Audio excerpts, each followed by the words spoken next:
Hello. Hello. चलो भाई, sound आ रहा है, बोर्ड भी दिख रहा है। ये आपको कहाँ से लगा? मैं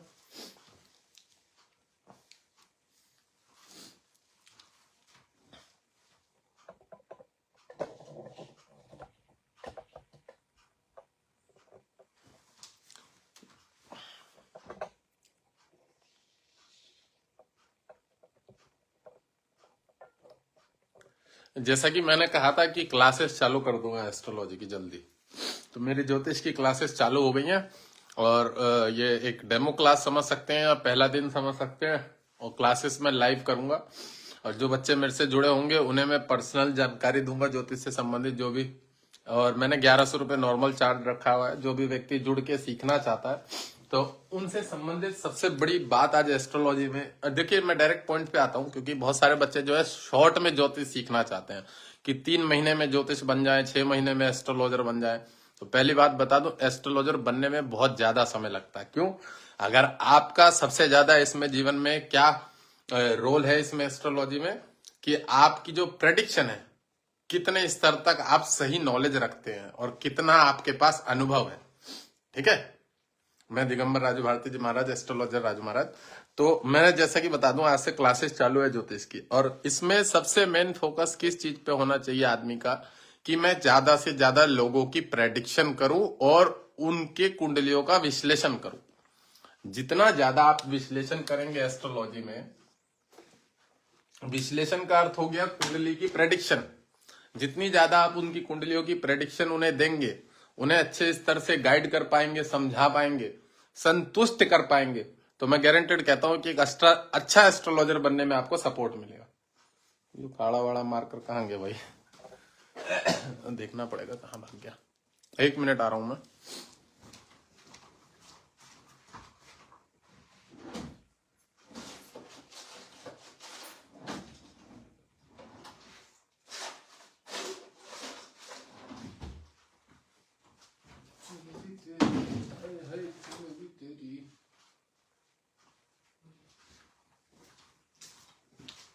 चलो, कल कल कल कल ढूंढ के रखूंगा काला वाला मार्कर।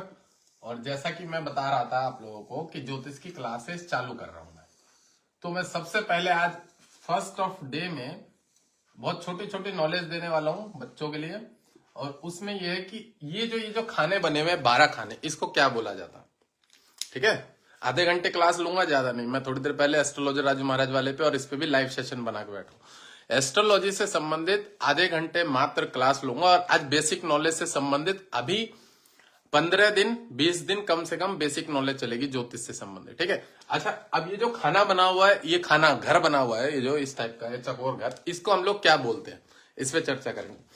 इसको क्या शब्द से ज्योतिष की सरल भाषा में, हिंदी भाषा में, संस्कृत भाषा में किस शब्द से उद्बोधन किया जाता है इस चार्ट को, इसको क्या बोला जाता है? इसको हम लोग बोलते हैं भाव। भाव, भाव माने हाउस, घर, कोना। समझ रहे हैं? कौन सा कोना? त्रिकोणा, ट्रायंगल, ये हो गया आपका केंद्र संबंधित। इसको हम लोग भाव के शब्द में यूज करते हैं।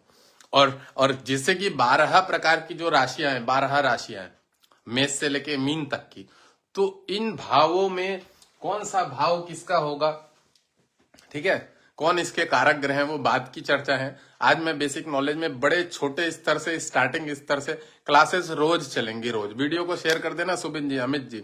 और जो एस्ट्रोलॉजी सीखना चाहता हो, जुड़ना चाहता हो, मैं बड़े बेसिक से चालू करके प्रेडिक्शंस पे भी आऊंगा। कुछ दिनों बाद आऊंगा, 15-20 दिन बाद प्रेडिक्शन पे आ जाऊंगा, क्योंकि मुझे मालूम है बेसिक जो नॉलेज है ये कम से कम आपका 15 दिन 20 दिन तो इस पे आपको विशेष करके प्रैक्टिस करनी पड़ेगी, विशेष करके थोड़ा जोर देके।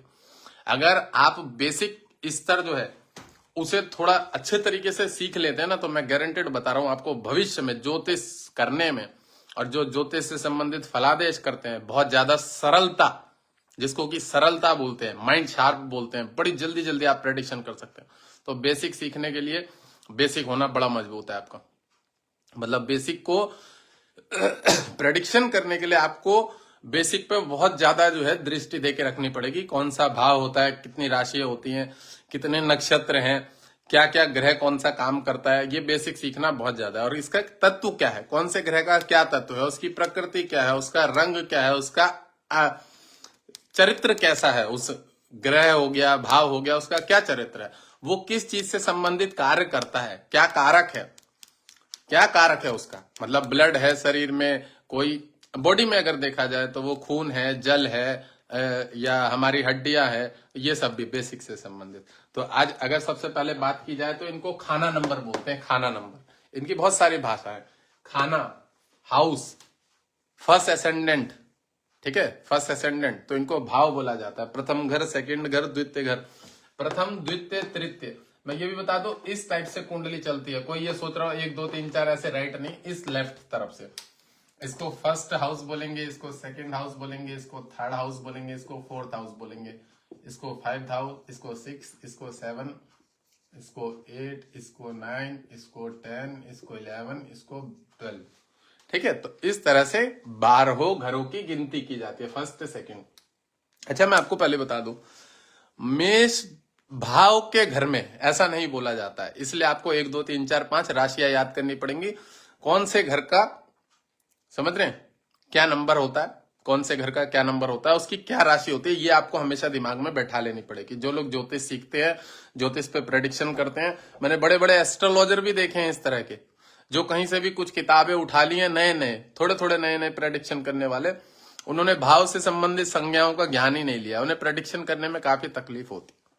ठीक है, तो इसलिए सबसे पहले हम इन भावों को सीख लेंगे कि ये जो खाना नंबर होते हैं, चाहे लग्न चार्ट हो, चाहे नवमांश चार्ट हो, चाहे दशमांश चार्ट हो, या और कोई अन्य चार्ट होता है, समझ रहे, तो सब में सबसे पहले आपको भाव से संबंधित प्रधानता की जानकारी लेनी पड़ेगी कि भाव क्या होता है।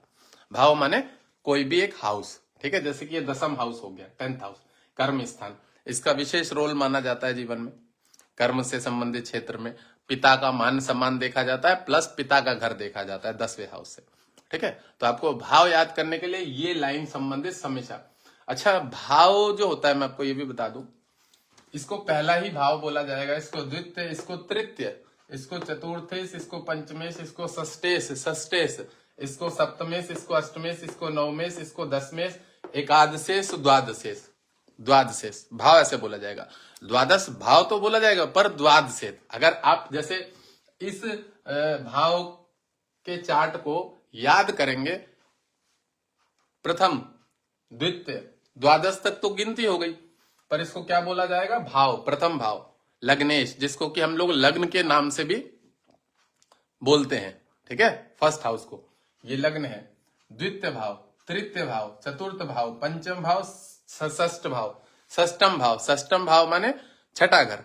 ठीक है, सप्तमेश, सप्तमेश शब्द से उद्बोधन करते हैं, ये पति पत्नी का संबंधित घर माना जाता है। ठीक है, और ये अष्टमेश, इसको मृत्यु संबंधित घर भी बोला जाता है, वो सब जानकारी मैं बाद में दूंगा। नवम को भाग्येश क्यों बोला जाता है वो भी मैं आपको बाद में बता दूंगा।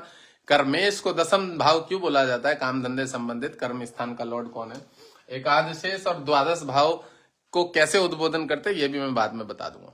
ठीक है, ये सब बात की चीजें। सबसे पहले जैसा मैंने बताया, इन घरों को भाव बोलते हैं, और 12 राशियां होती है, तो आपको नंबर वाइज जरूर राशियों को याद करके रखना चाहिए कि कौन सा किस राशि का नंबर होता है। ठीक है, चलिए, जो भी ज्योतिष की क्लास आज से चालू है, और मेरे पास कुछ स्टूडेंट हैं, उनको भी मैं पर्सनली समझा दूंगा, और लाइव से रोज उन्हें क्लास मिलेगी, रोज का क्लास मिलेगी, और कुछ ना कुछ अच्छी जानकारी भी मिलेगी। लाइव से संबंधित रोज क्लास मिलेगी, और लास्ट में अंतिम में होगा तो मैं कोई छोटा मोटा चार्ट उठाऊंगा, उस पर भी प्रेडिक्शन करूंगा। लास्ट में एक छोटा चार्ट उठा के किसी का, उस पर भी प्रेडिक्शन करेंगे। अब अगर हम राशियों की बात करें, तो मैं राशियों के नाम लिख रहा हूं कि कौन सी राशि को हम कौन सा अंक देते हैं, कौन सी राशि को हम कौन सा अंक देके उद्बोधित करते हैं।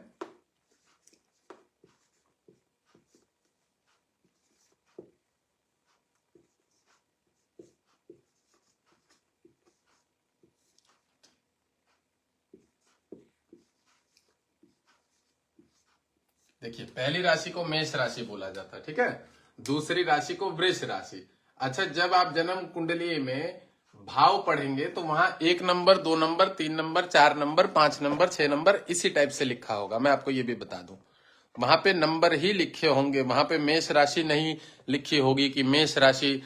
कुंडली जब हम प्रेडिक्शन करते हैं तो वहां मेष राशि का कोई इस्तेमाल बोल के नहीं यूज किया जाता है कि आपकी मेष राशि पे ये ग्रह बैठा, नहीं। आपके लग्न वाले 1 नंबर पे, पंचम भाव में, षष्ठम भाव में, सप्तम भाव में, तो जो 12 राशियां उसको हम पहले याद कर लेते हैं कि 12 राशियां कौन कौन सी होती है।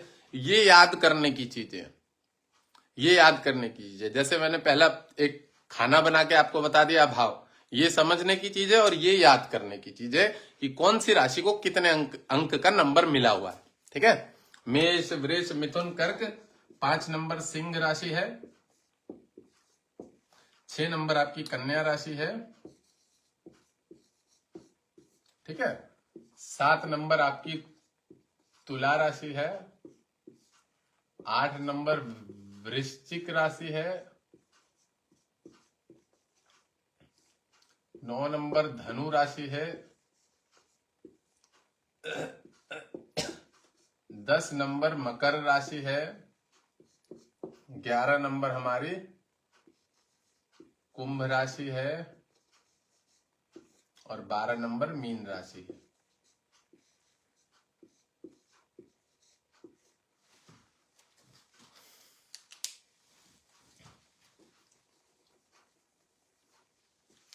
बारह नंबर जो है मीन, ठीक है जी। तो ये हमारी 12 की 12 राशियां हैं, ठीक है। मेष, वृष, मिथुन, कर्क, सिंह, कन्या, तुला, वृश्चिक, धनु, मकर, कुंभ, मीन। तो ये चीजें आपको दिमाग में हमेशा बैठा लेनी पड़ेंगी इस बात को, ठीक है। वीडियो को शेयर कर देना जो भी है यहाँ पे, इस चीज को आपको दिमाग में बैठा लेना पड़ेगा, कौन सी राशि कितने नंबर की होती है। ये आपको बेसिक में सबसे ज्यादा प्रथम स्टेप हो गया, फर्स्ट स्टेप ज्योतिष को, कुंडली को सीखने का। वीडियो को शेयर कर देना जो भी बच्चे हैं यहाँ पे। और जैसा कि मैंने कहा था कि मैं क्लास चालू करने वाला हूँ सोमवार से, और कल मैं ब्रिगेड मैदान में 1 लाख गीता का पाठ का आयोजन था 24 दिसंबर का, कलकत्ता वहां चला गया था। तो आज सुबह 9 बजे से मेरे को पर्सनल क्लासेस लेने की बात थी। कुछ बच्चे भी थे मेरे पे, 2-4 बच्चे ऐसे जुड़ गए हैं जिन्होंने मुझे कहा था गुरुजी आप बताना कब क्लास लेंगे, हम फीस डाल देंगे, चालू करेंगे। तो मैंने कहा कोई नहीं, पहले डेमो क्लास चालू करते हैं और 2-3 दिन बाद से मैं दोबारा से इसको रिवाइज करता हुआ जाऊंगा कि क्या सिखा रहे हैं। जैसा मैंने फर्स्ट में सबसे पहले हाउस बना के दिखाया कि भाव किसको बोलते हैं, उसको हम लोग क्या बोलते हैं, भाव। भाव में कौन से घर को क्या बोला जाता है वो थोड़ी बात की चीज है, फिर भी मैंने एक बार बोल दिया। लग्नेश, द्वितीयेश, तृतीयेश, चतुर्थेश, पंचमेश, षष्ठेश, सप्तमेश, अष्टमेश, नवमेश, दशमेश, एकादशेश, एकादशेश जिसको लाभेश भी बोला जाता है, वो बाद में आऊंगा, वो बात की चीज है। तो सबसे पहले भाव संबंधित उसको भाव बोलते हैं, खाना बोलते हैं, फर्स्ट असेंडेंट, सेकंड असेंडेंट, घर जो बोला जाता है, हाउस बोला जाता है। जो कुंडली में चार्ट में भाव होता है, जैसा मैंने अभी यहाँ पे बना हुआ भी है, थोड़ा सा दिख रहा होगा। तो भाव जो होता है उसको भाव शब्द से उद्बोधित किया जाता है कुंडली में। तब आप किसी भी व्यक्ति को अगर कुछ भी गाइड करेंगे तो सामने वाले को लगेगा कि हाँ इसने पढ़ाई करी है, लग्नेश बोल रहा है, पंचमेश बोल रहा है, उसको भी ये चीज समझनी चाहिए कि हाँ ये व्यक्ति सीखा सिखाया है, इसको जानकारी है इन चीजों की, ठीक है। और मैंने यहाँ 12 राशियां उतार दी है, मेष राशि, वृष राशि, मिथुन राशि, कर्क राशि, सिंह राशि, कन्या, तुला। 12 राशियां होती हैं, 12 भाव होते हैं, सबके एक एक भाव हैं अपने अपने, ठीक है। आपको ये जरूर पकड़ के रख लेना है इसमें ज्योतिष में कि कौन से नंबर की कौन सी राशि है। जहां 5 लिखा होगा नंबर, इसका मतलब वो सिंह राशि है। अब सिंह राशि सूर्य की राशि है, उसके ऊपर हो सकता है शुक्र भी बैठा हो, उसके ऊपर हो सकता है मंगल भी बैठा हो। ये है कुंडलीय में बात की चीजें हैं, इस पे बाद में चर्चा करेंगे।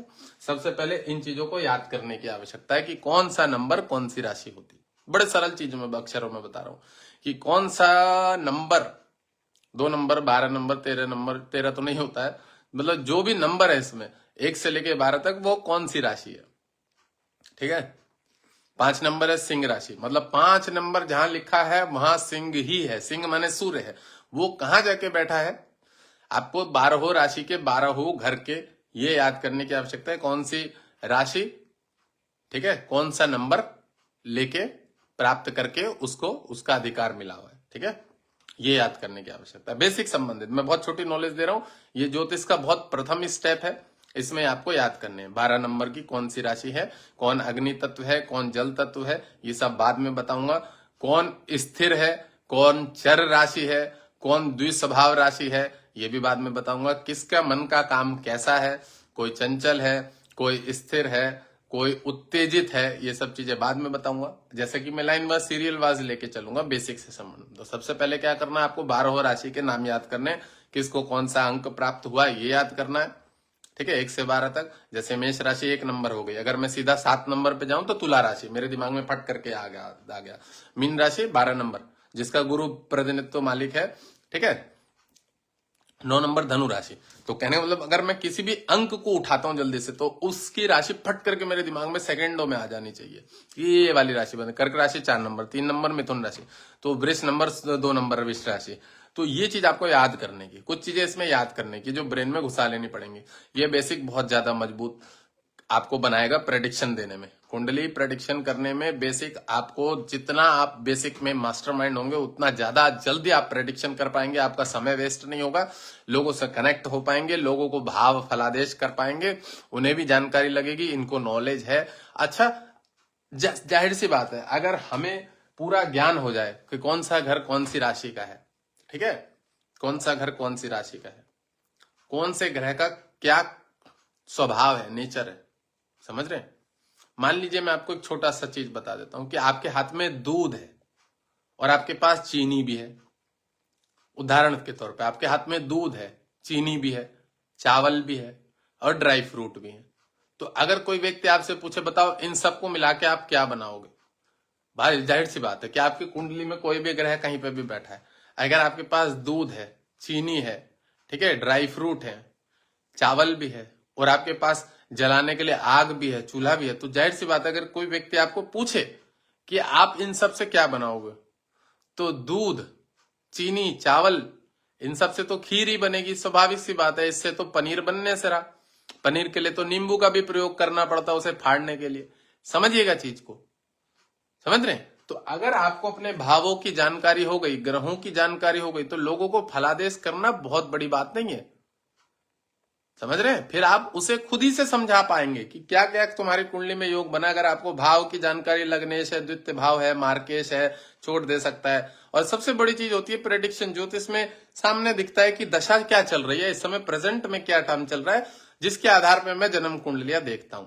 अब देखिए एक बात बता दूं, बाजार में क्या है, देखा होगा, मैं बताऊं ना, लाखों की कैटेगरी में कोरोना के बाद एस्ट्रोलॉजर बन के आए हैं। लाखों की कैटेगरी में ज्योतिष एस्ट्रोलॉजर बन के आए हैं कोरोना के बाद। क्यों आए हैं? बड़ी सरल विद्या है, जिज्ञासा वाली विद्या है, बड़ी सरल विद्या है, जिज्ञासा वाली विद्या है, आदमी बड़ी जल्दी सीख जाता है। बट मैं ये भी बताऊं, सिर्फ कुछ थोड़ी सी नॉलेज ले लेना, ज्योतिष को 50 वर्षों तक भी सीखेंगे, पूरा नहीं पढ़ने का। 50 वर्षों तक भी ज्योतिष की जानकारी लेते रहेंगे, पूरा नहीं पढ़ने का, सीख नहीं पाएंगे, खत्म नहीं कर पाएंगे और बहुत ज्यादा अच्छे विश्लेषण करता नहीं बन पाएंगे। ये एक समुद्र की तरह है। समुद्र होता है ना, जितना ज्यादा जाओ गहराई गहराई नीचे भीतर की तरफ जाता जाता, समझ रहे। तो ज्योतिष को संपूर्ण कोई नहीं कर पाता। ये है कि आपके ऊपर है कि आपने इस समुद्र में से कितना हिस्सा आपने इसको प्राप्त किया, जान गए कि कौन सा समुद्र जो है, कौन सा जगह जो है, इसमें कितना गहरा है। ये ज्योतिष इस तरह का। ज्योतिष क्या है कि आप जन्म लेके आए, प्रारब्ध में आपने क्या किया हुआ है, उस आधार पे आपके ग्रह आपके जीवन से संबंधित जो कुटुंब है, जो कर्म है, कुटुंब रिलेशन जो है, कर्म है, आपके क्या कर्म है, अच्छे बुरे खराब गंदे जो भी कर्म है, ठीक है, तो वो किस जगह आके स्थिर बैठ गए।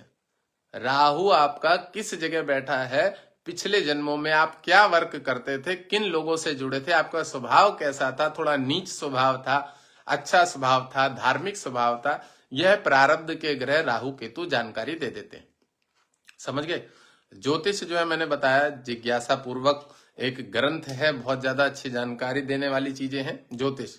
ज्योतिष का सीधा सीधे सरल अर्थ समझ लीजिए कि ईश्वर की ज्योति को जागरूक करना, ठीक है, ईश्वर की ज्योति को जागरूक करना, अपने भीतर एक देवीय शक्ति संबंधित चेतन तत्व को जागरूक करना, स्वयं को प्रकाश करना, ज्योतिष। आप ईश्वर की ज्योति को जागरूक करेंगे तभी आप दूसरे को ज्ञान समझा पाएंगे, गाइड कर पाएंगे। बड़े बड़े एस्ट्रोलॉजर, पढ़े लिखे पढ़े बच्चे हैं, नए नए उम्र के, ज्योतिष बनना चाहते हैं, पर उन्हें यही नहीं पाते। ये एक देवी शक्ति है, ये देवी शक्ति है। इसके लिए आपको अपने शरीर को बहुत शुद्ध करके रखना पड़ेगा। आचरण वाइज हो, कर्म वाइज हो, धर्म वाइज हो, व्यवस्थित रहना हो, भगवान से जुड़ना हो। समझ रहे हैं? जब तक आप धार्मिक सात्विक नहीं बनते तो आप एक बहुत अच्छे अच्छे एस्ट्रोलॉजर नहीं बन सकते, ज्योतिष नहीं बन सकते। समझ रहे? इस बात को हमेशा याद रखिएगा। तो 12 राशि जो है, मेष, वृष, मिथुन, कर्क, सिंह, कन्या तक जो है, इनके नंबर आपको याद कर लेने पड़ेंगे, दिमाग में बिल्कुल मेमोरी में सेव करके घुसा लेने पड़ेंगे कि कौन सी राशि का कौन सा नंबर होता है। कर्क राशि बोलते 4 नंबर याद आना चाहिए, सिंह राशि बोलते 5 नंबर याद आना चाहिए, मीन राशि बोलते 12 नंबर याद आना चाहिए, मेष राशि बोलते 1 नंबर याद आना। इन चीजों को आपको दिमाग में सेटल कर लेना पड़ेगा, तब आप धीरे धीरे आगे बढ़ सकते हैं। तो जैसा कि मैंने आज भाव से संबंधित फर्स्ट में चर्चा करी, भाव कि भाव क्या होते हैं, किसको भाव बोला जाता है, मैं यहाँ पे भी बता दूं कि ये जो 12 खाने बनाए होते हैं यहाँ पे 12 हाउस, इसको भाव बोला जाता है। प्रथम भाव, सेकंड भाव, द्वितीय, तृतीय, चतुर्थ, पंचम भाव, ये भाव होते हैं। ठीक है, इसको हम भाव के रूप में उद्बोध करते हैं कि ये जो भाव है ये वाला, इसको भाव खाना नंबर बोला जाता है, कौन सा खाना कहाँ का है। ठीक है, इस पे चर्चा हुई है और बेसिक संबंधित राशि से संबंधित चर्चा हुई है। ठीक है,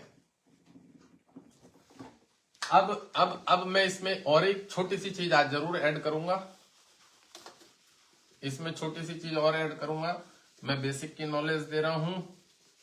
मेरे पास कुछ बच्चे स्टूडेंट हैं ज्योतिष सीखने के लिए, ज्यादा गाइडेंस करने के लिए मैंने 1100 रुपए की नॉर्मल फीस रखी हुई है और रोज मैं डेली क्लासेस चालू करूंगा, क्योंकि मुझे पता है कि बहुत सारे बच्चे ऐसे हैं जो अधकचरी जानकारी लेके बैठे हुए हैं। आधा ज्योतिष उन्होंने थोड़ा बहुत कंप्लीट, मतलब चलाने लायक, पूरा ज्योतिष तो जिंदगी में कोई नहीं बन सकता। बड़े बड़े विद्वान आचार्य, भगवान की कृपा हुई है, वही बने हुए हैं ऐसे ज्योतिष जो लोगों से मान सम्मान इज्जत कमा के गए हुए हैं ज्योतिष के क्षेत्र में। ठीक है, तो एस्ट्रोलॉजर बनना ईश्वर की कृपा के बगैर संभव नहीं है। मैंने ऐसा भी देखा है कि राहु की दशा में आधे से ज्यादा बाजार में एस्ट्रोलॉजर उतरे हुए हैं, राहु की दशा में, शनि की दशा में।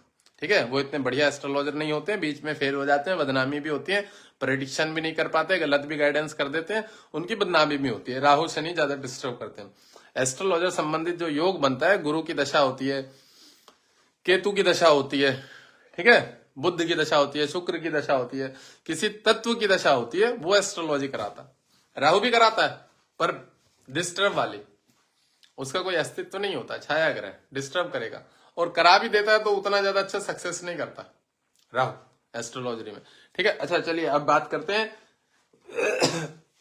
नक्षत्र कितने होते हैं। 27 नक्षत्र। ठीक है, इनके भी आपको नाम याद करने पड़ेंगे। 27 नक्षत्र, ये भी आपको क्या है, बेसिक से संबंधित नॉलेज। आपको 27 ही नक्षत्रों की जानकारी लेनी पड़ेगी। 27 नक्षत्र कौन से होते हैं? ठीक है, 27 नक्षत्र क्या होते हैं, इसकी भी आपको जानकारी लेनी पड़ेगी, याद रखिएगा। 27 नक्षत्र,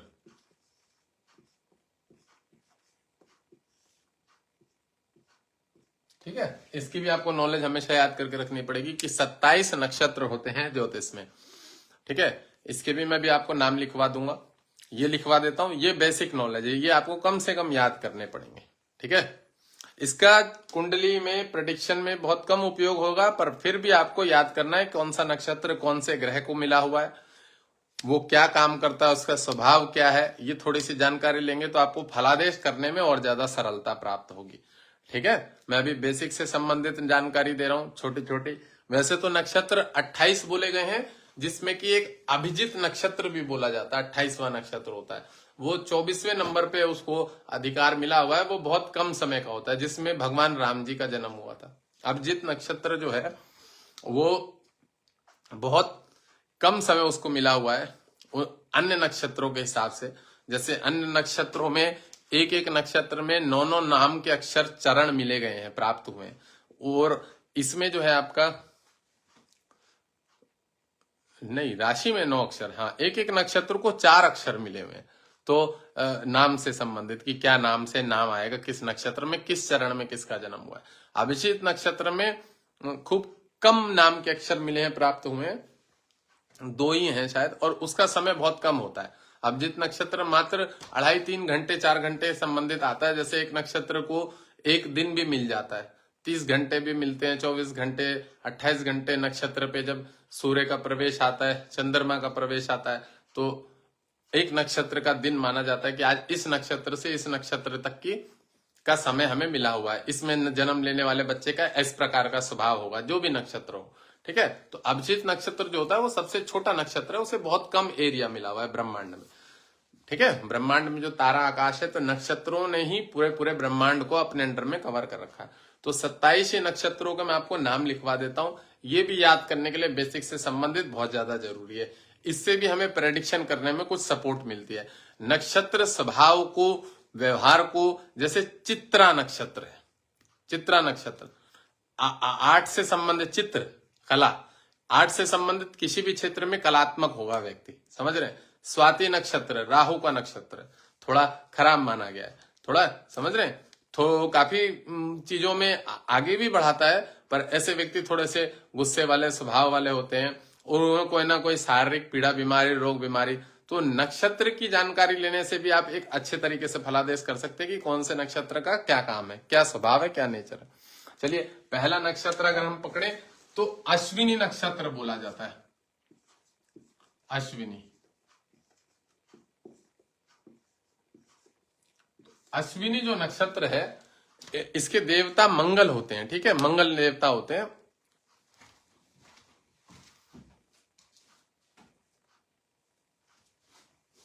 और ठीक है, तो मैं आपको 27 ही नक्षत्रों को, आज फर्स्ट दिन है, क्लास है, तो क्यों ना 27 नक्षत्रों के नाम लिखवा के दे देता हूं। ये बेसिक नॉलेज है। ये बेसिक नॉलेज जो है, इसमें आपको याद करने की आवश्यकता है। इन चीजों को याद करा जाएगा कि कौन कितने प्रकार के कितने नक्षत्र हैं और किनको कौन सी राशि मिली हुई है, ये बाद में हम चर्चा करेंगे। ठीक है, आज जो भी ज्योतिष को सीख रहा है, नए स्तर से चालू कर रहा है, उसको इन चीजों की जानकारी अवश्य रखनी है। किसकी? कि बेसिक जो है क्लास में, उसमें सबसे पहले छोटे स्तर पे क्या चीजें हैं। तो 12 राशि होती है, मैंने बताया, और 27 नक्षत्र जो मेन है वो होते हैं। ठीक है, उनको आपको याद करके रखना। ठीक है, पहला नक्षत्र मैंने अश्विनी बताया।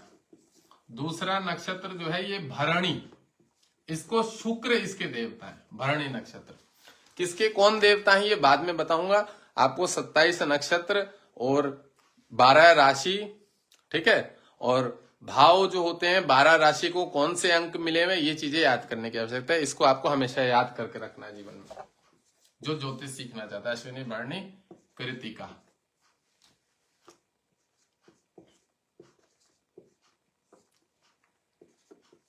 चतुर्थ नक्षत्र रोहिणी, हाँ ठीक है।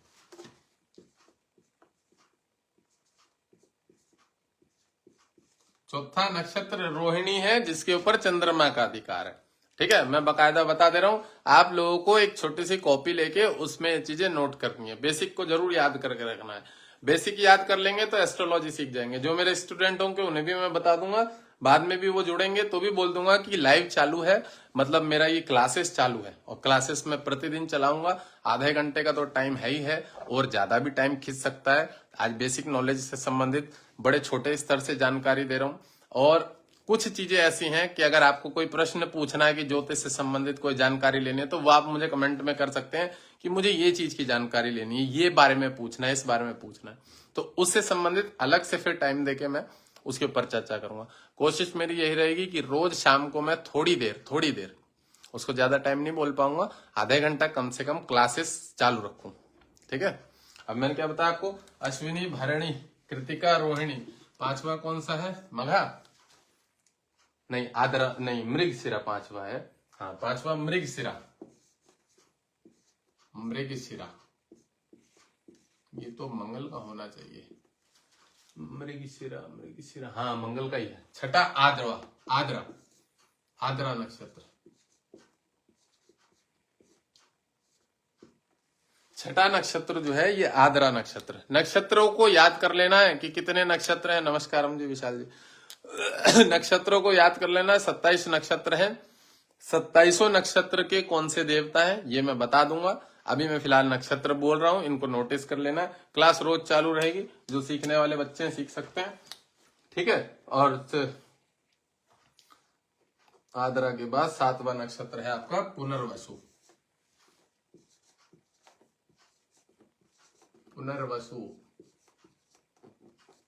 ठीक है। पुनर्वसु 8वां नक्षत्र कौन सा है जी? पुष्य। अच्छा, शनि का 8वां अंक है, इसलिए इसको पुष्य नक्षत्र जो है, 8 नंबर भी शनि का ही अंक है और पुष्य नक्षत्र भी शनि का ही है। शनि ने अपना अधिकार ठीक जगह जाके ले लिया है। 8वां नक्षत्र जो है वो शनि का ही है और 8 मूलांक भी शनि का ही है, जबकि इस आधार पर नक्षत्रों की संज्ञा नहीं दी गई है, पर फिर भी 8वां अंक जो है वो शनि का है और 8वां जो नक्षत्र है पुष्य वो भी शनि का है। अब 9 नंबर का नक्षत्र जो है वो केतु का है। 9 नंबर का नक्षत्र उसको लेते हैं आश्लेषा नक्षत्र बोलते हैं।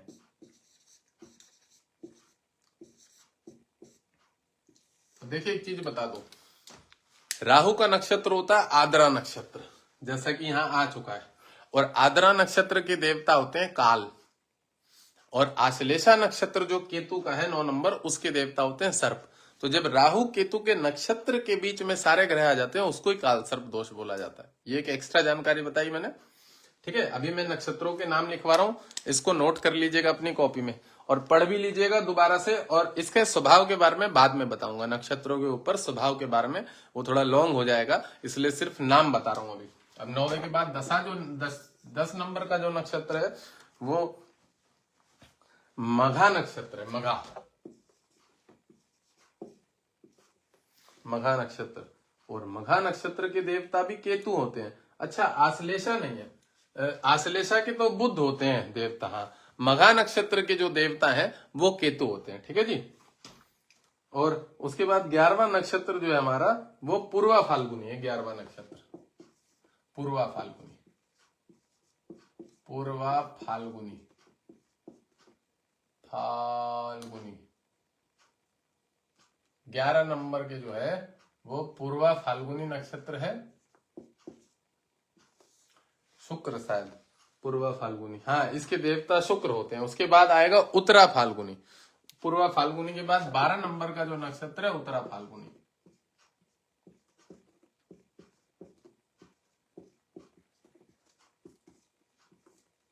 और 13 नंबर का जो नक्षत्र है उत्तरा फाल्गुनी के बाद ये है आपका 13वें नंबर पे हस्त नक्षत्र।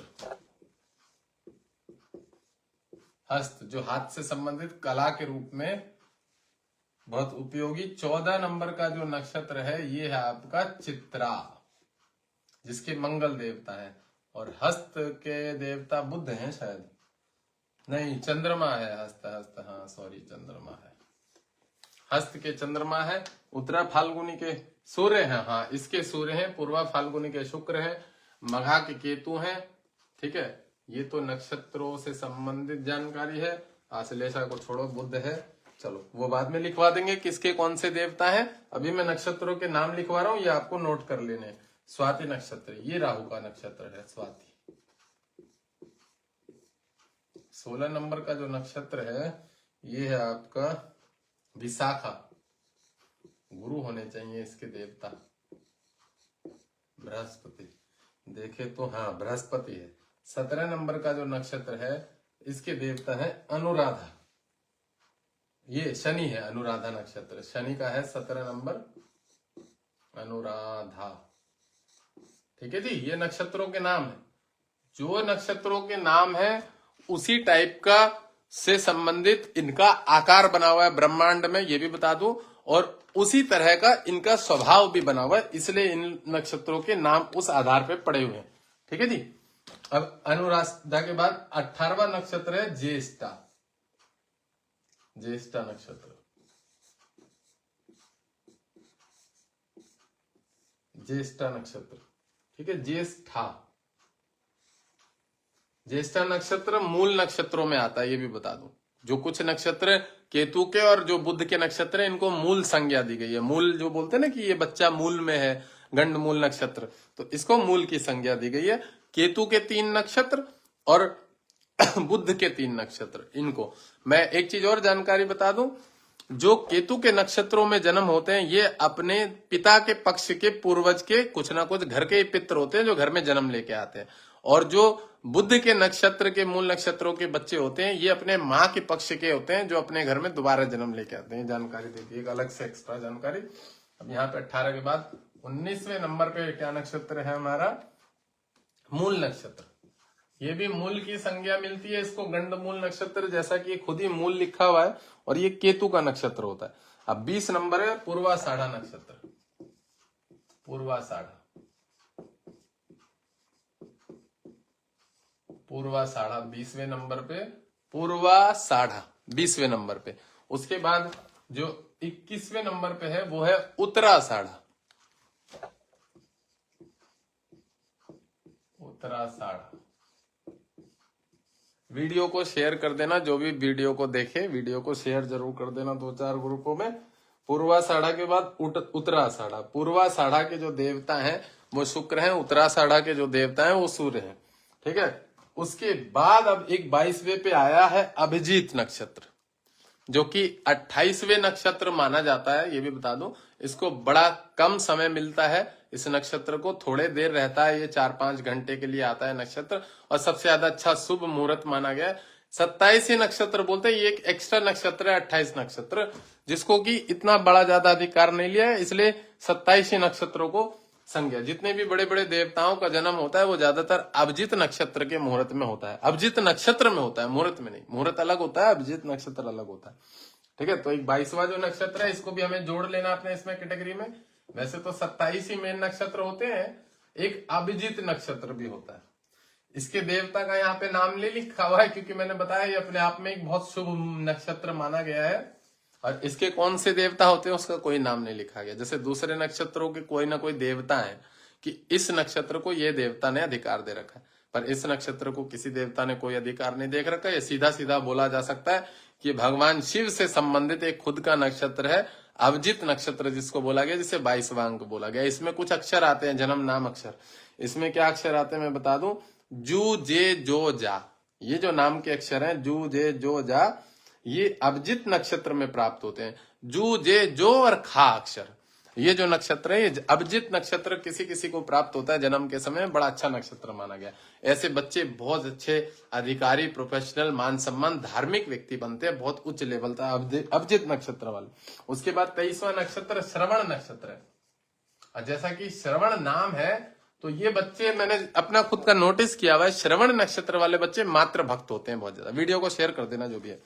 आज से ज्योतिष की क्लासेस चालू है, ठीक है, और क्लासेस जो है मैं प्रतिदिन शाम के समय में लाइव बनाया करूंगा, और किसी एक व्यक्ति का चार्ट उठा के उस पर विश्लेषण भी करेंगे। अभी 15 दिन बेसिक की नॉलेज चलेगी, बेसिक संबंधित, उसके बाद आगे की क्लासेस चलेंगी। रोज कौन सी क्लास चल रही है उसका नंबर डाल दूंगा, और शाम को क्लास 9 बजे से चालू हो जाएगी रोज, ठीक है। अब ये श्रवण नक्षत्र है, और 24वां नक्षत्र है धनिष्ठा नक्षत्र। धनिष्ठा जो है ये मंगल का होता है, धनिष्ठा, धनिष्ठा। और 25वां नक्षत्र जो है ये सतभिषा नक्षत्र, धनिष्ठा होगा, ठा, ठीक है, टा नहीं ठा, धनिष्ठा, ये मंगल का है। 25वां नक्षत्र जो है ये आपका यहाँ पे धनिष्ठा के बाद सतभिषा नक्षत्र है। सतभिषा नक्षत्र राहु का होता है, सतभिषा नक्षत्र राहु का होता है। देखिए, अगर वैदिक ज्योतिष सीखना है, अच्छा एस्ट्रोलॉजर बनना, तो बेसिक तो जानकारी देनी पड़ेगी। आजकल तो बड़े बड़े कोर्स चल गए हैं जो आपको 2-4-10 घंटों में ही कोर्स खरीद लो और एस्ट्रोलॉजर का एक सर्टिफिकेट भी दे देते हैं। उससे कभी जिंदगी में भी सर्टिफिकेट नहीं बन पाओगे, दाग धब्बा और लग जाएगा। और हमारे ज्योतिष के शास्त्रों में, किताबों में एक शब्द लिखा गया, नक्षत्र सूचक, जो बेईमानी करके, खराब करके, फ्रॉड करके, धोखाधड़ी करके पैसा कमाएगा, तो वो नक्षत्र सूचक की संज्ञा लग जाएगी। अगर आप बेसिक से ज्योतिष की जानकारी नहीं लेते हैं और सही से एस्ट्रोलॉजी को नहीं सीखते हैं, तो ये भी बता दो। और उसमें बड़ा भारी पितृ दोष बोला गया, उसकी भी मैं आपको किताबों में जानकारी पढ़ाऊंगा कि किन लोगों को फ्रॉडगिरी ज्योतिष करने का दोष लगता है, उसकी भी जानकारी दे दूंगा, ठीक है। तो इसलिए बेसिक से संबंधित नॉलेज पूरी आपको प्राप्त होनी चाहिए। उसके बाद आपको ग्रहों से संबंधित जानकारी होनी चाहिए, भावों से संबंधित जानकारी होनी चाहिए, स्वयं से संबंधित भी जानकारी होनी चाहिए कि आपका कैसा समय चल रहा है, आप दूसरों को गाइड कर सकते हैं कि नहीं गाइड कर सकते, उसका कुछ आपको लाभ मिल सकता है नहीं मिल सकता। ज्योतिष प्लस देवी की साधना करने की बड़ी ज्यादा आवश्यकता है कि आप अपने ग्रहों को मजबूत करके देवी शक्ति को प्राप्त करके फिर ज्योतिष को प्लेटफॉर्म पे उतारे जमीन पे, तो उसको आपका रिस्पॉन्स मिलेगा। ठीक है, चलिए वीडियो को शेयर कर देना जो भी व्यक्ति है। और मैंने जैसा कि बोला था कि क्लासेस चालू करूंगा सोमवार से, ठीक है, तो आज से क्लासेस चालू है और प्रतिदिन चलेगी लाइव और थोड़ी थोड़ी जानकारी जरूर दूंगा। मतलब बेसिक्स दे रहा हूं, अभी 15 दिन बेसिक चलेगा, ज्यादा नहीं 15 दिन। उसके बाद में एस्ट्रोलॉजी पे चार्ट संबंधित लोगों के फलादेश करना, किस प्रकार से फलादेश करते हैं, ग्रहों की दृष्टि कौन सी है, क्या है, ये भी बेसिक में आ जाएगा। सब बातें बताऊंगा आने वाले समय में।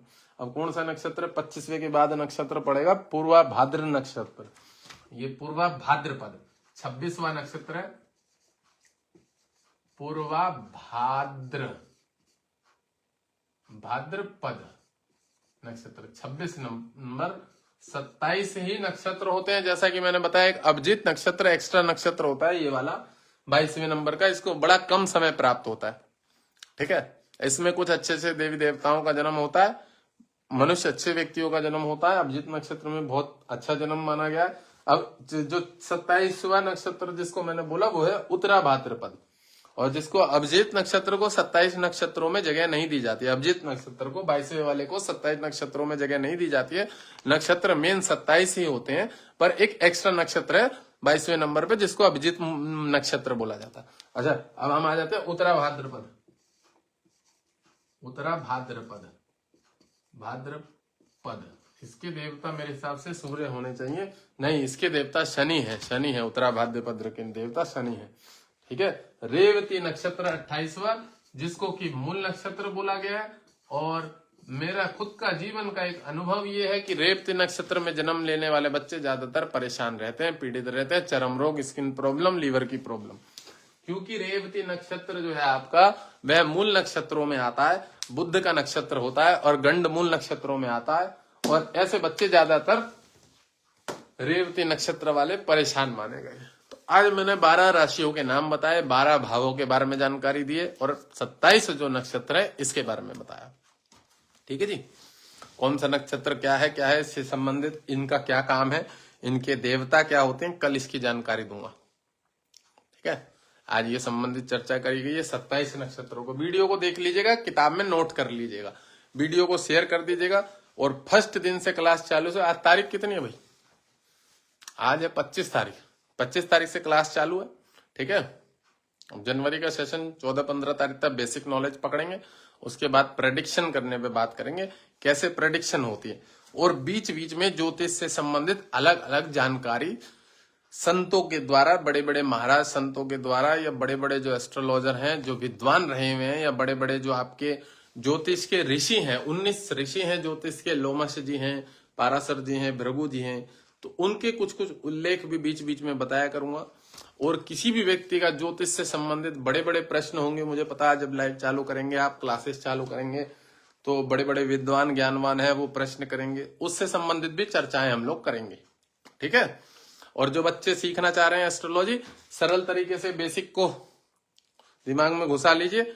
प्रेडिक्शन करने में भविष्य में भी आप हमेशा के लिए एक डिग वाले एस्ट्रोलॉजर बन सकते हैं, कि प्रोफेशनल बिल्कुल स्थिर एस्ट्रोलॉजर, जो आप लंबे स्तर तक चल के जाएंगे। ठीक है, मैंने देखा बहुत सारे एस्ट्रोलॉजर नए नए आते हैं, 10-20 दिन 25 दिन, वो सोचते हैं सर्टिफिकेट मिल जाएगा हम एस्ट्रोलॉजर बन जाएंगे। ऐसे नहीं होता। ऐसा नहीं होता है कि आपने एक एस्ट्रोलॉजी ले ली, सर्टिफिकेट ले लिया, घंटा। मेरे पास कोई सर्टिफिकेट नहीं है। मुझे बहुत लोग इनवाइट करते हैं, गुरुजी हम आपको एक प्रमाण पत्र देंगे, आप सिर्फ आइए, थोड़ा सा वक्तव्य बोलना, मैंने अपनी ऐसी की तैसी में जाओ, हमें नहीं चाहिए। स्वयं से एस्ट्रोलॉजर बनाओ, खुद की विद्या प्राप्त करके, और किसी सर्टिफिकेट की जरूरत नहीं है, किसी प्रमाण की जरूरत नहीं है। ज्योतिष सीखने के लिए एक भ्रांति को दूर कर दूं, किताब है वेद पढ़ने के लिए, गीता पढ़ने के लिए, रामायण पढ़ने के लिए, उपनिषद पढ़ने के लिए, ब्रह्मसूत्र पढ़ने के लिए, ब्रह्म भाष्य पढ़ने के लिए, किसी भी उपनिषद 108, 120 उपनिषद इस समय अवेलेबल है भारत में। हजारों की संख्या में उपनिषद थे। ठीक है, 120 अवेलेबल। किसी ज्ञान को प्राप्त करने के लिए चाक्षुषी विद्या है, बहुत सारी विद्याएं हैं। किसी भी विद्याओं को सीखने के लिए किसी प्रमाण की जरूरत नहीं है। कोई दूसरा व्यक्ति ज्योतिष नहीं बना सकता, ये भी बता दूं। कितनी बड़ी संस्था, एक भी संस्था स्वयं से प्रमाणित नहीं है अपने आप को। वो बोलते हैं कि हाँ हमें ज्योतिष का बहुत बड़ा तत्व ज्ञान है। कोई भी एक भी संस्था, मैं बड़े बड़े संस्थाओं को चैलेंज कर सकता हूं इस मामले में, कोई भी संस्था स्वयं से कोई नहीं है। सरकार को पैसे देके एक रजिस्ट्रेशन कराना पड़ता है, मैं खुद भी करा लूं, तत्वज्ञानी व्यक्ति 2-4 संतों ने मिलके कोई एक ट्रस्ट बना लिया, कोई भी कर सकता है। ज्योतिष बहुत बड़ा ज्ञान है, बहुत नॉलेज वाली चीज है। आपको इसकी नॉलेज कितनी है, किस स्तर तक आप गए हुए, कहते ना समुद्र, तो आप कितने नीचे तक गए हुए, ये इसके ऊपर है। और बहुत सारे लोगों की भ्रांति है बच्चों की ज्योतिष में कि इसमें कोई प्रमाण पत्र मिलेगा तभी हम ज्योतिष कर सकते हैं। फर्जी प्रमाण पत्र होते हैं सारे। प्रमाण पत्र देने के लिए आपको गुरुकुल में जाना पड़ेगा, वहां से प्रमाण मिलेगा कि आपने ये विद्या प्राप्त करी है, आपने आचार्य पद प्राप्त किया हुआ, इनकी पढ़ाई होती है। ज्योतिष 6 शास्त्रों में से एक शास्त्र है जिसको कि छंद, अरण्य, समझ रहे हैं, और छंद हो गया, अरण्य हो गया, व्याकरण हो गया, ज्योतिष हो गया, और 2 शास्त्र है। तो इनमें से ज्योतिष एक शास्त्र है, ठीक है। तो ज्योतिष जो है वो उसको ज्ञान नेत्र की चक्षु की तरह बोला गया है कि जो आपको, ज्योतिष को चक्षु बोला गया है, वेदों का चक्षु, जो आपको पूरा पूरा दिखा देता है कि क्या चीज आपके सामने रखी हुई है संसार में। हो रहा तो अलग चीज है, ये कुंडली पुंडली देखना अलग चीज है। ज्योतिष माने पूरा प्रत्यक्ष कर देगा। मैं संहिता सिद्धांत के ऊपर भी आऊंगा। सिद्धांत और संहिता माने पूरे ब्रह्मांड का फलादेश, किसी व्यक्ति का पर्सनल फलादेश। होरा तो चलो, मैं जो कुंडलियां देखता हूं उसको हम होरा बोलते हैं, होरा एक पर्सनल व्यक्ति का चार्ट देखना। पर अगर हम बहुत बड़ी बड़ी कोई जानकारी प्राप्त करना चाहें, ब्रह्मांड से संबंधित, देश से संबंधित, अन्य राज्यों से संबंधित, वित्त से संबंधित, देश के ऊपर पैसा वैसे संबंधित हो गया, पूरे वर्ष ब्रह्मांड का, सिर्फ अपने भारत देश का ही नहीं बोलूं, तो वो भी ज्योतिष में संहिता के हिसाब से पता लग जाता। अच्छा, जो हम बोलते हैं पंचांग संबंधित जानकारी, वो भी ज्योतिष में। ये सब ज्योतिष के भिन्न भिन्न अंग हैं। जैसे मान लीजिए कोई एक व्यक्ति है और उसकी 4 तरह के काम है उसकी, समझ रहे। तो शास्त्रों में से 6 शास्त्र हैं जिसमें कि व्याकरण एक ये ज्योतिष एक शास्त्र है। ज्योतिष को शास्त्र बोला जाता है, ठीक है। इसकी एक अपनी विद्या है। इसके द्वारा आप, इसके अंदर बहुत सारे खंड है, बहुत सारी चीजें ज्योतिष में, बहुत सारी चीजें हैं, बहुत सारे इसके अनेक प्रकार के अंग हैं। जैसे एक पेड़ से अनेक अनेक डालियां निकल के उसके अनेक अनेक पत्ते होते हैं, तो इस तरह से वेद जो है वो एक पेड़ है। वेदों के 6 शास्त्र हैं, 6 बड़ी बड़ी टहनियां हैं, और उन टहनियों में छोटी छोटी बहुत सारी टहनियां, उसमें बहुत सारे पत्ते हैं, बहुत सारी जानकारियां हैं, समझ रहे। तो ज्योतिष जो है 6 नंबर शास्त्र पकड़ सकते हैं इसको, कि एक शास्त्र है 6 नंबरों में से, और इसकी अनेक अनेक प्रकार की जानकारियां हैं। और जितना भी सरल तरीके से होगा मैं ज्योतिष को सिखाऊंगा, लोगों के सामने प्रदर्शित करके आराम से रखूंगा। और जो नए नए युवा एज के बच्चे हैं, और मैं पहली बात बता दूं, ज्योतिष ब्राह्मणों की विद्या है, ये भी बता दूं।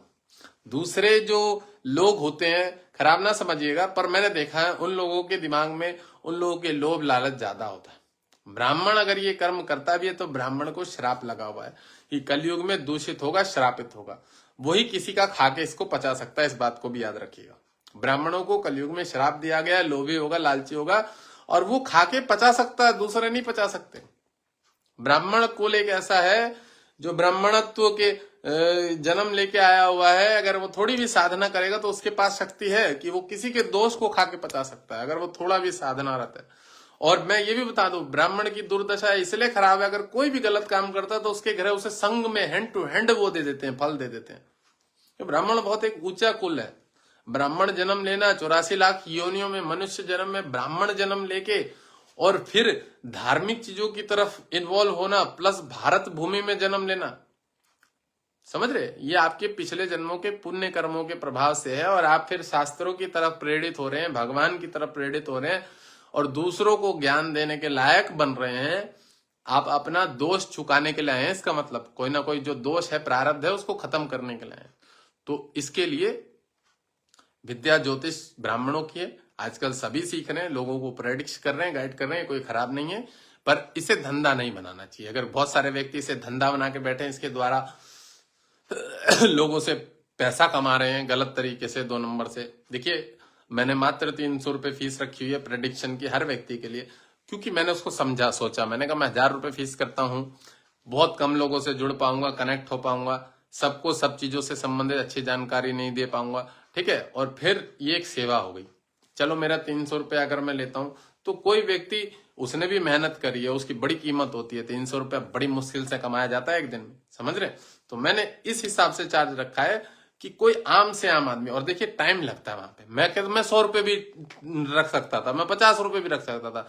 अगर आदमी उस हिसाब से प्रश्न करे तो 50 रुपए रखने में भी कोई समस्या नहीं। 50 रुपए भी रुपए हैं, 50 रुपए भी रुपए हैं, उसकी भी अहमियत है, उसकी भी कीमत है।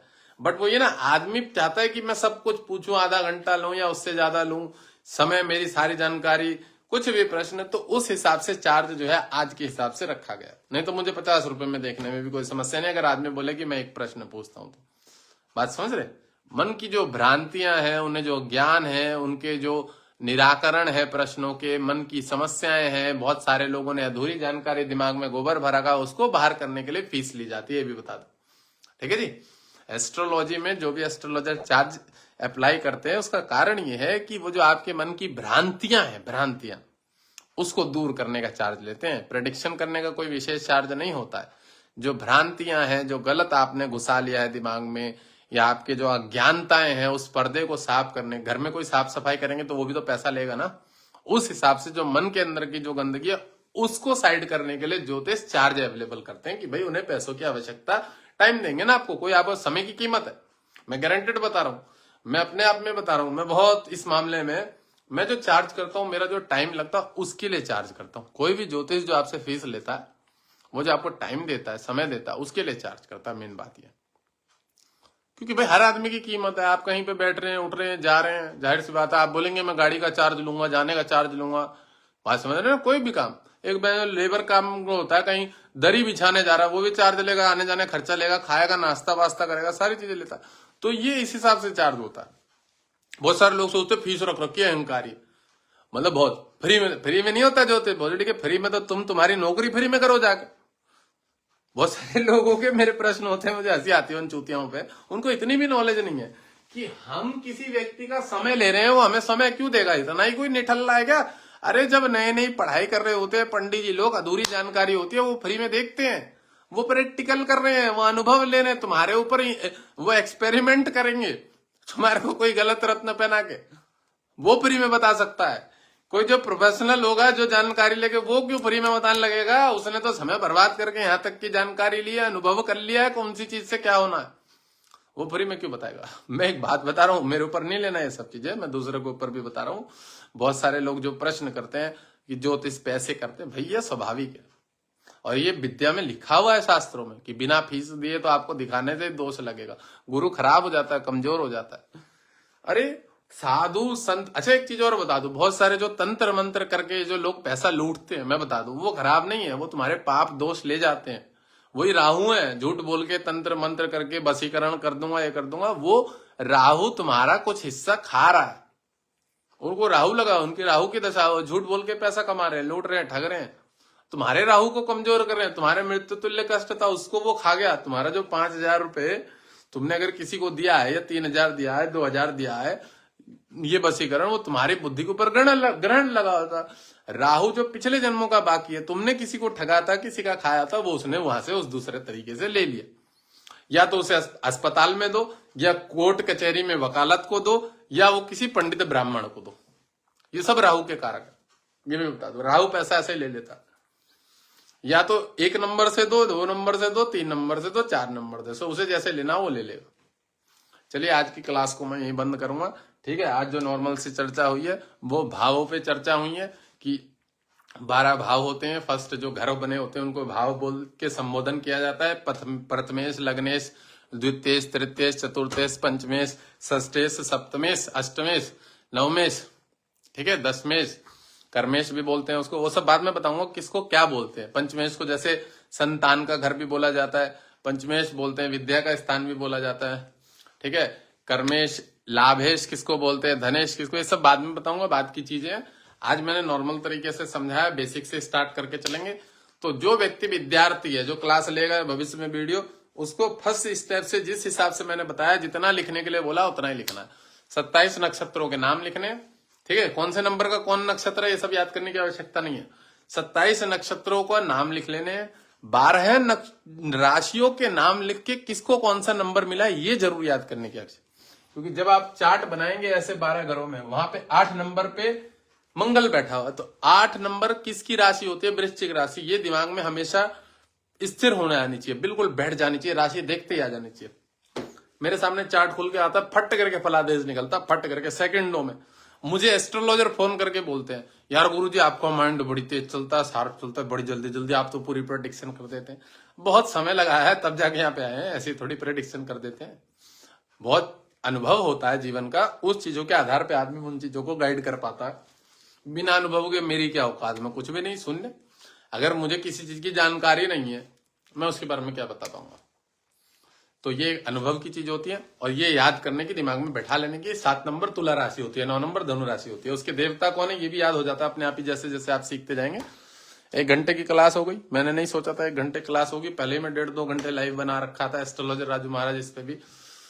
तो चलिए कोई नहीं, बेसिक है और बेसिक में थोड़ा समय लगता ही है। 15 दिन 20 दिन के अंदर बेसिक कंप्लीट कर दूंगा, ठीक है। उसके बाद में प्रेडिक्शन पे आऊंगा, फलादेश कैसे करते हैं, कौन से घर को क्या कारक है, चाचा नाना ताऊ का घर कौन सा होता है, कौन सा ग्रह कारक होता है, सास बहू ससुर का घर कौन सा होता है, डिवोर्स कराने वाला ग्रह कौन सा होता है।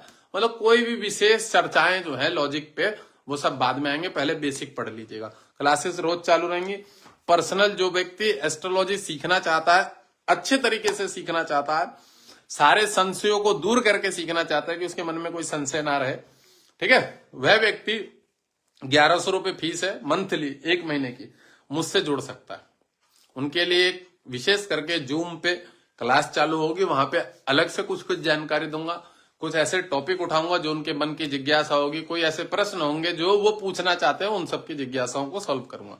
1100 रुपए फीस रखी हुई है मैंने एस्ट्रोलॉजी संबंधित। जो भी व्यक्ति सीखना चाहता हो वह सीख सकता है। वीडियो को शेयर कर देना, वीडियो को थोड़ा शेयर कर देना। अभी लाइव को बंद कर रहा हूँ, 1 घंटे का क्लास हो गई, 9 बजे से आया था, 10 बज गए, ठीक है। रोज कोशिश करूंगा 10-20 मिनट 25 मिनट क्लास, आधे घंटे, छोटी से छोटी नॉलेज रोज दिया करूं, ठीक है। एक चेयर वेयर का ऑर्डर दूंगा, जैसे पैसे वैसे आएंगे, फीस के कोई पैसे वैसे देगा तो यहाँ एक बैठने वाली चेयर लगवा दूंगा बड़ी वाली, और यहीं से बैठ के इसके ऊपर चर्चा चला करेगी। आज मैंने बड़ी छोटी सी 3 चीजों पे फोकस किया है कि भाव किसको बोलते हैं। प्रथम भाव जो घर होते हैं उनको भाव बोला जाता है, फर्स्ट असेंडेंट हाउस जिसको भाव बोलेंगे। प्रथम भाव, सेकंड भाव, दूसरा भाव, तीसरा भाव, 8वां भाव, 10वां भाव, 15वां, 12वां भाव, 12 भाव होते हैं, ठीक है। और उसके बाद 12 राशियां, इसके ऊपर फोकस है मेन चीज, ठीक है। और 27 नक्षत्र, इन नक्षत्रों को सिर्फ याद कर लेना है कि ये नक्षत्र होते हैं। कौन सा? हस्त नक्षत्र चंद्रमा का नक्षत्र होता है, श्रवण नक्षत्र चंद्रमा का नक्षत्र होता है, रोहिणी नक्षत्र चंद्रमा का नक्षत्र होना है। तो ऐसे कौन से नक्षत्र के कौन सा देवता है, उस देवता का स्वभाव कैसा, चंद्रमा जल तत्व होता है, ठीक है। हर नक्षत्र के अलग से एक देवता होते हैं, देवता, समझ रहे हो। ये तो मैंने ग्रह बताया कि किसका कौन सा ग्रह होता है, उनके एक देवता भी होते हैं। जैसे चित्रा नक्षत्र के देवता विश्वकर्मा जी हैं, विश्वकर्मा जी, ठीक है। 10म नक्षत्र जो होता है वो कौन सा है? मघा, उसके देव नहीं, मघा के नहीं है, काल, आश्लेषा नक्षत्र, मघा मघा मघा मघा मघा के नक्षत्र के देवता वो है काल देवता, जो काल होते हैं। तो इसके ऊपर भी चर्चा करूंगा, कौन से नक्षत्र के कौन से देवता हैं, कौन से नक्षत्र के कौन से देवता हैं, इसके ऊपर बाद में चर्चा करूंगा। अभी सिर्फ आप लोगों को नोटिस क्या करना है, फर्स्ट डे की क्लास में 27 नक्षत्रों के नाम याद कर लेने, जिससे कि मैंने बताया एक 28वां नक्षत्र एक्स्ट्रा नक्षत्र है जिसमें देवी देवताओं का जन्म होता है, जिसको कि अभिजित नक्षत्र बोला जाता है, ठीक है। अभिजित मुहूर्त नहीं, अभिजित नक्षत्र, जी जू जे खा अक्षर, ये 4 अक्षर मिलते हैं इसमें, ये नाम अक्षर जो मिलते हैं, ठीक है। और 28 टोटल नक्षत्र है, 27 नक्षत्र माने जाते हैं। तो अभिजित नक्षत्र को ज्यादा समय नहीं मिलता है, मात्र 3-4 घंटे के लिए आता है, ठीक है। और रेवती नक्षत्र तक नक्षत्रों के सारे 28 नक्षत्रों के नाम याद कर लेने, कौन से नक्षत्र है। 22वां नक्षत्र अभिजीत नक्षत्र है, जो कि एक एक्स्ट्रा नक्षत्र बोला जाता है। इसको ब्रह्मांड में जो नक्षत्रों ने जो तारे रूप में पूरे ब्रह्मांड को घेरा हुआ है, वो सब नक्षत्रों ने ही अपना अपना एक जगह बना बना के इस अधिकार मिला हुआ है कि इतना एरिया मेरा नक्षत्र का, इतना एरिया। और सूर्य जब पृथ्वी गोल घूमती रहती है, या सूर्य के जब ये सारे ग्रह नक्षत्र जब चक्कर लगाते हैं ना, समझ रहे हो, तो इस हिसाब से एक दिन जो है चंद्रमा की दृष्टि जिस पे पड़ती है, उस हिसाब से एक दिन बताया जाता है कि आज के इतने टाइम से इतने टाइम, कभी 23 घंटा होता है, कभी 20 घंटा होता है। नक्षत्र को एक दिन में 20 घंटा, 21 घंटा, 22 घंटा, 23 घंटा, 24 घंटा, 26 घंटा, 28 घंटा, 30 घंटा, जिस हिसाब से 30 घंटे तक की एक तिथि मानी जाती है, 30 घंटे तक भी चले जाती है तिथि। ज्योतिष शास्त्र में 24 बजने के बाद 25 बजता है, 26 बजता है, 27 बजता है, 28 बजता है, 29 बजता है, 30 तक बजता है, उससे आगे नहीं बजता। उसके बाद दोबारा से 1 2 3 4 से चालू हो जाता है। हमारे यहाँ 24 घंटे नहीं होते, ज्योतिष में 30 घंटे माने जाते हैं। देखिएगा 28 घंटे बज के इतने मिनट तक माना जाता है। तो इसमें ज्योतिष तक जब तिथियां बनती है, नेक्स्ट डे तक जाती है, तो उसमें 30 घंटे तक गिनती होती है। चलिए, आज की इसे मिटोने की आवश्यकता नहीं है, कल मिटोएंगे इसे। आज की क्लास में मैंने भाव संबंधित बात बताई और नक्षत्र संबंधित बात बताई कि कितने नक्षत्र होते हैं, किसके कौन से देवता है भी बताया, ये भी लिख लीजिएगा आप लोग। और 12 राशियों के नाम बताए। वीडियो को शेयर कर देना जो भी यहाँ पे। और जो व्यक्ति क्लास सीखना चाहता है एस्ट्रोलॉजी से जुड़ के, मैंने जैसे कि बताया ज्योतिष में अपना निराकरण की, भाई मुझे सारी चीजें डिफाइन करके बढ़िया करके मैं कभी भी बात करके पूछ सकूं, उसके लिए मैंने बताया मात्र 1100 रुपये फीस है। ज्यादा से ज्यादा स्टूडेंट जोड़ूंगा। पहला बैच चालू है ज्योतिष का, है मेरा क्लासेस चालू है और ज्योतिष चलती रहेगी। 6 महीने का कम से कम कोर्स रखूंगा, जिसमें कि उसे प्रेडिक्शन करने पे पूरा फोकस करके बता, मतलब वो प्रेडिक्शन कर सके। 3 महीने में ज्योतिष प्रेडिक्शन करने लगेगा आदमी, पर उसके बाद 3 महीने एक्स्ट्रा क्लास इसलिए रखी जाएगी कि आदमी उसमें परिपक्व बन जाए। सारा कोई मेरा नाम ना खराब करे कि महाराज से सीख के फिर वो बेंचो सही से गाइड नहीं कर पा रहा और बता ही नहीं पा रहा है कि क्या चल रहा है इस समय जीवन में। इसलिए मेरा कोई नाम ना खराब करे, इसलिए 3 महीने और एक्स्ट्रा उस पर सीखे सिखाए को मजबूत बनाना है थोड़ा, ठीक है। इसलिए 6 महीने की क्लास रहेगी कम से कम, मतलब जितना सीखे, ये नहीं बोलूं ज्योतिष को जितनी नॉलेज ले, जितनी जुड़े। मेरे लाइव सीखने लगेगा ना, अगर आदमी 3 महीने आदमी सीख ले, परफेक्ट हो जाएगा। उसके बाद लाइव देख के सीख जाएगा कि महाराज किस हिसाब से बता रहे। और फिर मैं ये नहीं कि मैं एक बात बताऊं, जब मैं दूसरों को गाइड करूंगा मेरी भी नॉलेज गेन होगी, बढ़ेगी, इससे मेरी खुद की भी नॉलेज बढ़ेगी। क्यों, मैं सच बात बताऊं, मैं हूं सन्यासी आदमी, मेरी इच्छा नहीं करती है कि मैं कुछ नया सीखूं, कुछ नई जानकारी लूं। मेरे पास काम ही इतना रहता है प्रेडिक्शन का, लोगों की कुंडली देखने का। तो जहां मैं लोगों से जुड़ूंगा, बच्चों की नई नई जिज्ञासाएं होंगी, तो मुझे उस पर थोड़ा सा नजर मारनी पड़ेगी कि ये चीज क्यों पूछी, मतलब पूछी है उन्होंने तो अब उन्हें बतानी पड़ेगी। भाई टीचर होता है ना कि कोई विद्यार्थी कुछ नई चीज पूछ लेता, मेरा स्वाभाविक से, तो मेरी भी नॉलेज बढ़ेगी, मेरा भी थोड़ा सा। और फिर एक्चुअल में क्या होता है, बहुत सारी चीजें हमने पढ़ी हुई है हमारे टाइम में। ये नहीं बोलूं सब कुछ पढ़ा हुआ है, सब कुछ नहीं पढ़ा हुआ है। तो कुछ चीजें होती हैं जो दूसरे की जिज्ञासा पे आदमी को करना पड़ता है। बाप कभी जिंदगी में घोड़ा नहीं बना होगा, बात समझ रहे, पर उसे बनना पड़ता है। जब बच्चा बोलता है पीठ पे बैठूंगा, समझिएगा चीज को मैं क्या बोलना चाह रहा हूं। बाप कभी भी जिंदगी में घोड़ा नहीं बना, उसे जरूरत नहीं पड़ी, पर जब बच्चा बोलता है कि नहीं मैं आपकी पीठ पे बैठूंगा, तो वो घोड़ा भी बन जाता है। तो बहुत सारी जानकारी ऐसी होती है कि मैंने नहीं सीखी है एस्ट्रोलॉजी से संबंधित, मुझे उसकी जरूरत नहीं पड़ी है। पर कुछ बच्चे अगर जिज्ञासा पूर्वक पूछेंगे कि भाई उन्हें मुझे बताना, तो फिर मैं उसकी तरफ नजर मारूंगा, क्या भाई ये चीज इसलिए होती है, फिर उनको समझाना पड़ेगा। तो मैंने बताया ना, ज्योतिष समुद्र की तरह, जितना प्रेडिक्शन करोगे, देखोगे, सीखते रहोगे, कभी पूरा नहीं होने। जो अपने आप को बड़े बड़े एस्ट्रोलॉजर, मैं नहीं हूं एस्ट्रोलॉजर, मैं तो मना कर देता हूँ, चल रही है गाड़ी, मैं एस्ट्रोलॉजर नहीं हूं, क्योंकि पूरा कोई सीख ही नहीं सकता, ठीक है। समुद्र की तरह गहरा है और कोई नहीं नाप पाया समुद्र को कहां पे कितना गहरा, ठीक है ना। चलिए कोई नहीं, आज मैंने बेसिक नॉलेज दी, छोटी सी जानकारी, कौन से ग्रह संबंधित कितने नक्षत्र, कितने राशि होती हैं। आज की इसमें मेन पॉइंट यही है कि राशियों के साथ उसके अक्षर नंबर याद कर लेने। 12 अक्षर के 9 नंबर धनु राशि, 8 नंबर वृश्चिक राशि, 7 नंबर तुला राशि, 6 नंबर कन्या, 5 नंबर सिंह, 2 नंबर वृष राशि, 1 नंबर मेष राशि, 3 नंबर मिथुन राशि, 12 नंबर मीन राशि, 8 नंबर वृश्चिक हो गया। तो 12 राशियों के 12 नंबर याद कर लेने, अपने आप एस्ट्रोलॉजी सीखने में बड़ी सुविधा होगी। ये मेन फोकस है आज के समय में, मतलब आज की लाइफ में इस पे ज्यादा फोकस रखना है, क्योंकि ये चीज आपको हमेशा ज्योतिष में सहायता करेगी। ये वाली चीज जो मैंने बताया, कौन सी राशि की कितनी नंबर होती है, ये अगर आप सीख लेते हैं तो आपको हमेशा सपोर्ट करेगा, हमेशा जिंदगी भर। देखते ही चार्ट में पट करके फलादेश करेंगे लोग, बोले भाई साहब माइंड बड़ा शार्प है। मैं लाइव आता हूँ, मुझसे बोलते हैं यार महाराज जी आपको तो बड़ी अच्छी नॉलेज है, फलाना डी। मुझसे एस्ट्रोलॉजर चार्ट दिखाते हैं ज्यादा से ज्यादा 500 से ज्यादा एस्ट्रोलॉजर चार्ट दिखा के बैठे होंगे, कम से कम 500 से, जो अपने आपको ज्योतिष बनते हैं। अब मुझे नहीं मालूम वो कैसे ज्योतिष है, किस लेवल के, पर इतने से ज्यादा लेके बैठे हुए। तो जो सुनार वनार होते हैं वो भी ज्योतिषी करते हैं। पुणे महाराष्ट्र साइड के इतने, गुजरात साइड के इतने, जो अपने आपको एस्ट्रोलॉजर बनते हो, पैसा कमा रहे हैं अच्छा भला, देख देख के इधर उधर, वहां तो पैसा बहुत है। मुझे नहीं है ऐसी जरूरत है कि मैं 2 से पैसा कमाऊं, पर मैं एक बात बता रहा हूं, ऐसा चल रहा बाजार में, पंजाब में यही सिस्टम है, पंजाब में भी यही सिस्टम है। वहां की लेडीज है, घर घर में एस्ट्रोलॉजर है। लुधियाना में, पटियाला में घर घर में एस्ट्रोलॉजर पंजाब की लेडीज है। आता जाता नहीं है कुछ भी उन्हें, टेरर कार्ड सीख के बैठी है घर के बाहर, वो झांझर फांझर लटका दिए। वो जापान की विद्या क्या होती है, यूनिस पुनिस पता नहीं, बहुत सारे बुद्धि भ्रष्ट है उन लोग, और सब राहु डिस्टर्ब करके बैठा। और घर में वो पैसा लेके बीमार रहते हैं बच्चे, तकलीफ में रहते हैं, पितृ दोष लगा हुआ। सबको नहीं सूट करती है सब विद्याएं, बड़ी तकलीफ है उनके, बड़े परेशान रहते हैं। मैं कहा भोग करो, आनंद लो। भोग कर रहे हैं वो लोग जो पंजाब में है, लेडीज एस्ट्रोलॉजी करती है, टेरर कार्ड करती हैं, फलाना डिगनिया, परेशान रहती है। बच्चा सही नहीं चल रहा गुरुजी, बच्चे की ये प्रॉब्लम है। मैं कहा बहन जो 2 नंबर का पैसा खा रही है, और क्या करेगी फिर बच्चे को। अब लोगों से गलत गलत तरह के पैसे ले। अब बताओ, टेरर कार्ड से बताते भविष्य, घंटा बता पाएगा कोई टेरर कार्ड से भविष्य? बता के दिखा दे, मान जाओ। आज भी लाइव बनाया मैंने 1.5 से 2 घंटे, उसमें लोग मान लेते हैं हाँ ये चीज है गुरुजी हमारे साथ।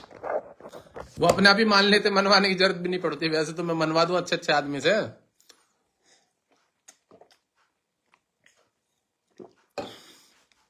परसों नरसों के लाइव में मैंने एक लड़का बोला था, मैंने कहा तेरी नौकरी में कई बार रह गया तो कुछ कुछ नंबरों से, अगर ऐसा नहीं है तो मैं आज से ज्योतिष देखना बंद कर दूंगा। आया ही नहीं अगला, भाग्यवान। उसने कमेंट ही नहीं किया। मैंने कहा हाँ या ना में बता देते साथ ऐसा हुआ है कि नहीं हुआ। अगले ने मुझे कमेंट ही नहीं किया, गायब हो गया। मेरे को क्लाइंट फोन करते हैं, गुरुजी आपकी बात पत्थर की लकीर होती है, आपने कहा था मेरा भाई रह जाएगा 20-22 नंबर से, मेरे को बोला था 8-10 नंबर से, वही हुआ, वो 22-23 नंबर से रहा है, और मैं ऐसे रहा 9 नंबर से। कह रहा आपकी बात पत्थर की लकीर होती है। मतलब बहुत सारी चीजें, जानकारी पता लग जाती है। संतान संबंधी प्रॉब्लम्स के भी योग बने होते हैं ग्रहों से संबंधित। और फिर आपको अगर फलादेश करना आ गया, शुभ अशुभ है, कोई शत्रु ग्रह उसके साथ बैठा हुआ है, तो फिर आपकी प्रेडिक्शन धीरे धीरे सटीक होने लगती है।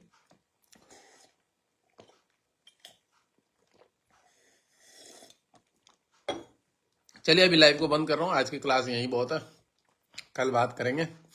और देखिए मैं सच बात बताऊं, मेरे पास टाइम नहीं रहता। मैंने पिछली बार भी क्लास चालू करी थी, फिर किसी वजह से बंद हो गई थी, टाइम नहीं दे पाता हूँ, नहीं टाइम रहता, सच बात बताऊं। पर फिर भी मैं कोशिश करूंगा कि मैं 15 मिनट की क्लास लूं, 20 मिनट की क्लास लूं, या आधे घंटे की क्लास लूं, या 1 घंटा भी हो जाए, तो लोगों से जुड़ा रहूं। और मैं ज्योतिष की क्लास लोगों से, इनको ज्योतिष से संबंधित अच्छी नॉलेज दूं, प्रेडिक्शन करने की नॉलेज दूं।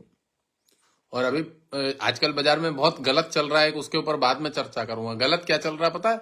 लोग खराब ग्रहों के रत्न पहनाते हैं, अशुभ ग्रहों के रत्न सूट नहीं करते हैं, उसकी पावर बढ़ जाती है, आदमी को और समस्या होती है, और भविष्य में वो रत्न फेंकने पड़ते हैं, उठा के बेचने पड़ते हैं, खराब करने पड़ते हैं, फिर दूसरे लेने पड़ते हैं। फायदा क्या होता है? लोगों का समय भी बर्बाद हुआ, शरीर भी नुकसान हुआ।